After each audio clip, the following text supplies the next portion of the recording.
Bayangkan kamu terbangun di tengah musim dingin, 20.000 tahun lalu. Udara begitu dingin sehingga menyakiti paru-parumu setiap kali kamu bernapas. Salju menutupi segalanya sejauh mata memandang, dan suhu bisa turun cukup rendah untuk membunuh manusia telanjang dalam hitungan jam. Sekarang, lihat tubuhmu. Kamu tidak punya bulu tebal seperti beruang, tidak punya lapisan lemak seperti anjing laut, kulitmu tipis. Tubuhmu pada dasarnya adalah tubuh seekor hewan tropis, karena memang begitulah asalmu. Nenek moyang kita berevolusi di Afrika yang hangat, tubuh kita dirancang untuk melepas panas, bukan menyimpannya. Kita berkeringat untuk mendinginkan diri. Kita punya sedikit bulu, kita adalah makhluk dari matahari. Jadi menurut semua logika, dingin seperti ini seharusnya membunuh kita. Tapi tidak, manusia purba tidak hanya bertahan di dunia yang membeku ini, mereka menyebar ke dalamnya. Mereka hidup di tepi lapisan es, di dataran yang dibekukan angin, di tempat-tempat yang seharusnya mustahil bagi seekor kera tropis. Jadi bagaimana caranya? Bagaimana manusia purba bertahan dari musim dingin yang mematikan? Dan jawabannya mengungkap sesuatu yang mendalam tentang apa yang membuat kita menjadi manusia. Mari mulai dari sebuah kenyataan yang mengganggu. Secara biologis, kita payah dalam menghadapi dingin. Banyak hewan yang hidup di daerah dingin punya tubuh yang dibentuk oleh jutaan tahun evolusi untuk melawan hawa beku. Bulu tebal berlapis, lemak di bawah kulit, tubuh gempal yang menahan panas. Kita tidak punya semua itu. Ketika kedinginan, yang bisa dilakukan tubuh kita hanyalah menggigil dan menutup aliran darah ke tangan dan kaki. Itu bukan solusi, itu hanya cara tubuh mengulur waktu. Kalau kita hanya mengandalkan tubuh kita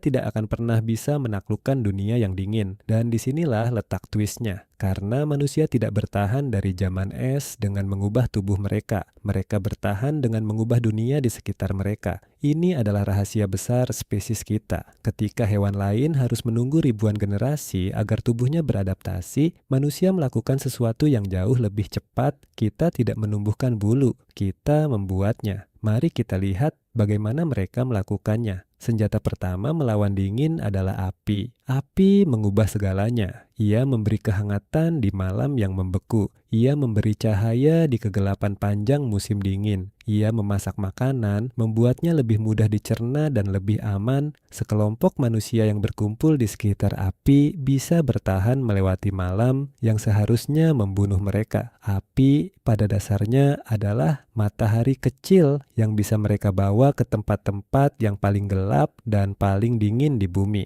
Tapi api saja tidak cukup.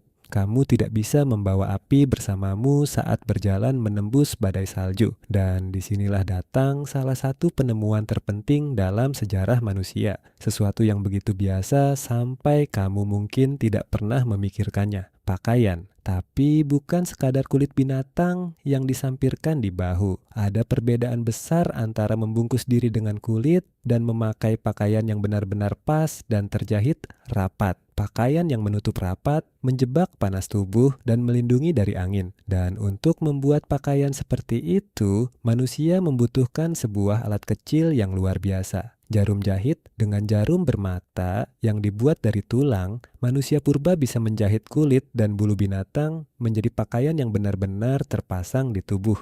Lapisan yang menahan hangat, sesuatu yang mendekati jaket dan sepatu bot pertama di dunia. Ini terdengar sederhana, tapi dampaknya luar biasa. Pakaian yang terjahit rapat memungkinkan seekor hewan tropis berjalan menembus lanskap beku dan tetap hidup. Para ilmuwan bahkan mencoba memperkirakan sejak kapan manusia mulai memakai pakaian secara teratur dengan cara yang tak terduga. Mempelajari kutu, ada jenis kutu yang secara khusus hidup di pakaian, bukan di rambut. Dengan melacak kapan kutu itu muncul, para peneliti mencoba memperkirakan sejak kapan pakaian menjadi bagian tetap dari hidup kita. Perkiraannya bervariasi, tapi mengarah ke waktu yang sangat lama, jauh sebelum akhir zaman es. Lalu ada tempat tinggal. Manusia purba mencari perlindungan di gua-gua, tempat mereka bisa terlindung dari angin dan menjaga api tetap menyala. Tapi mereka tidak berhenti di situ. Di beberapa tempat di mana tidak ada gua, mereka membangun tempat tinggal sendiri, bahkan dari bahan yang mengejutkan. Di dataran dingin Eropa Timur, para arkeolog menemukan sisa-sisa tempat tinggal yang dibangun dari tulang mamut. Kerangka raksasa yang disusun menjadi kerangka bangunan, lalu ditutup dengan kulit binatang. Rumah dari tulang mamut di tengah dunia yang membeku. Sebuah cara cerdik untuk menciptakan kehangatan di tempat yang tak punya apa-apa. Dan tentu saja ada makanan. Musim dingin membuat makanan menjadi langka. Tumbuhan mati, banyak hewan pergi. Jadi manusia harus menjadi pemburu yang sangat baik untuk bertahan. Mereka memburu hewan-hewan besar zaman es, mamut, rusa kutub, bison, dan hewan-hewan ini bukan hanya memberi daging. Mereka memberi sesuatu yang bahkan lebih penting di musim dingin. Lemak. Lemak adalah bahan bakar. Ia memberi kalori padat yang dibutuhkan tubuh untuk menghasilkan panas dan bertahan hidup di suhu ekstrem. Dan di dunia yang membeku, dingin itu sendiri menjadi kulkas alami, memungkinkan manusia menyimpan daging untuk waktu yang sulit. Sekarang, mari kita bandingkan dengan seseorang yang tubuhnya benar-benar dibentuk untuk dingin. Neandertal berbeda dengan kita. Neandertal hidup selama ratusan ribu tahun di Eropa yang dingin, dan tubuh mereka menunjukkannya. Mereka lebih pendek dan lebih gempal daripada kita. Tubuh yang kekar dan padat itu kehilangan panas lebih lambat, sebuah keuntungan besar di hawa beku. Dada mereka lebar, hidung mereka besar. Banyak ilmuwan menduga bentuk tubuh mereka memang telah beradaptasi selama ribuan generasi untuk menghadapi dingin. Dengan kata lain, Neandertal melakukan apa yang dilakukan sebagian besar hewan. Tubuh mereka berubah agar cocok dengan lingkungannya. Dan ini membuat sesuatu menjadi sangat menarik. Karena Homo sapiens, kera tropis yang tubuhnya sama sekali tidak dirancang untuk dingin, tetap bertahan. Sementara Neandertal dengan tubuh yang secara alami lebih tahan dingin, akhirnya menghilang. Ini bukan berarti kita mengalahkan mereka dalam pertarungan sederhana. Kisahnya jauh lebih rumit, tapi ada satu pelajaran yang mencolok di dalamnya. Kita tidak menang karena tubuh kita lebih baik. Kita bertahan karena alat kita, pakaian kita, dan cara kita bekerja sama lebih baik. Ketika lingkungan berubah, tubuh yang beradaptasi secara biologis terjebak dengan bentuk yang ia miliki. Tapi manusia yang bertahan dengan teknologi bisa menyesuaikan diri dengan cepat.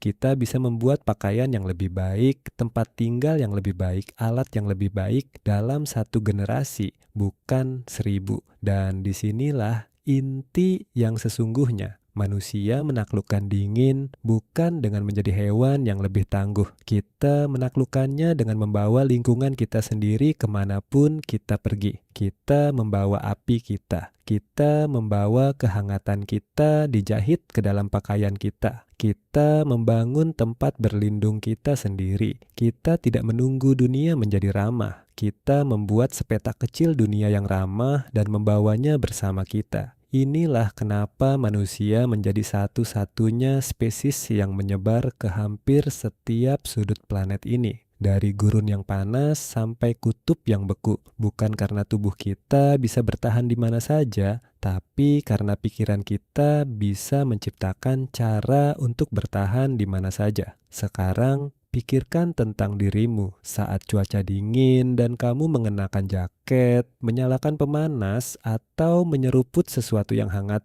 Kamu sedang menggunakan solusi yang sama yang ditemukan nenek moyangmu puluhan ribu tahun lalu. Jaketmu adalah keturunan jauh dari kulit binatang pertama yang dijahit dengan jarum tulang. Rumahmu yang hangat adalah keturunan dari gua dan tempat tinggal dari tulang mamut. Setiap musim dingin, tanpa menyadarinya, kamu mengulang salah satu kemenangan terbesar spesies kita. Jadi, bagaimana manusia purba bertahan dari musim dingin yang mematikan? Bukan dengan cakar, bulu, atau tubuh yang lebih kuat, tapi dengan api yang mereka jinakkan, pakaian yang mereka jahit, tempat tinggal yang mereka bangun, dan kelompok yang mereka jaga tetap hangat. Mereka adalah hewan tropis yang menolak untuk dibatasi oleh tubuhnya sendiri. Dan karena itu, seekor kera dari matahari akhirnya bisa berdiri di tengah salju dan menyebutnya rumah.